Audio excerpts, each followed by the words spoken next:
Merry Christmas everyone, Happy Holidays. Today I'm going to be showing you two different methods for adding a missing family member into a Christmas portrait.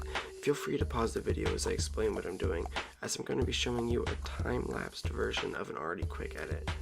What I'm doing right now is I'm just grabbing two photos, and I'm going to be using the pen tool to really get my selection.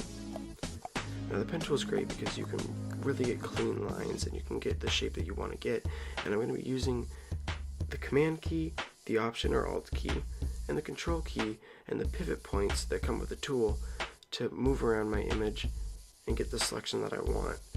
Still using the pen tool, I'm going to right click and then I'm going to click Make Selection. I'm going to use the Refine Edge tool to get a little fuzz from the hat.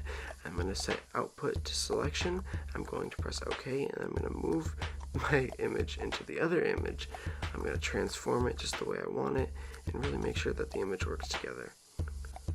Now that I have it all in here, I'm going to use the mask tool instead of using eraser, just so that way I can work with the image later if I want to. And I can still move them around now that I have the mask tool. And basically what I'm going to be doing is I'm just going to use the hue and saturation. I'm going to use brightness and just try and work the photo in with the rest of the photo.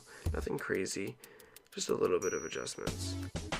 So now that I have that on my image, I'm going to move to the second method of adding an image into my composition, which is going to be with the Quick Selection tool and the Refine Edge tool.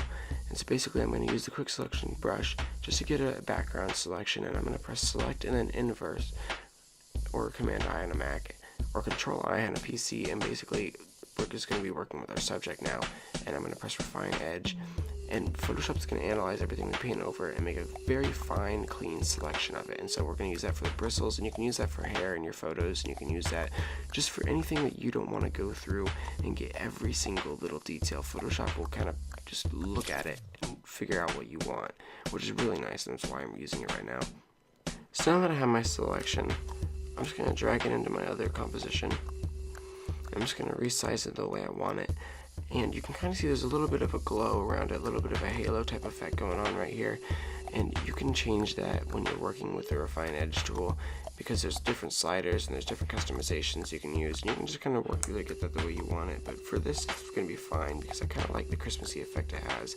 And I'm going to use the same method of using the mask tool, just so that way we can work with it later if we want to. I wanted to add a little personalized message for everyone at home.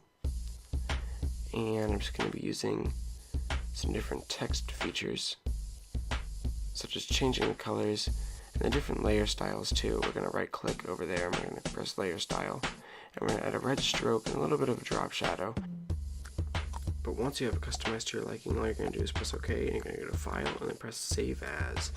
You're going to name it, export it. You can export it as a compressed file, you can save it as a PNG or a JPEG, and those are two generally safe options for a compressed file. Or you can save it as a PDF, it's your choice. But otherwise, that's it. These are two really simple methods for adding images into a composition. Happy Holidays, everyone.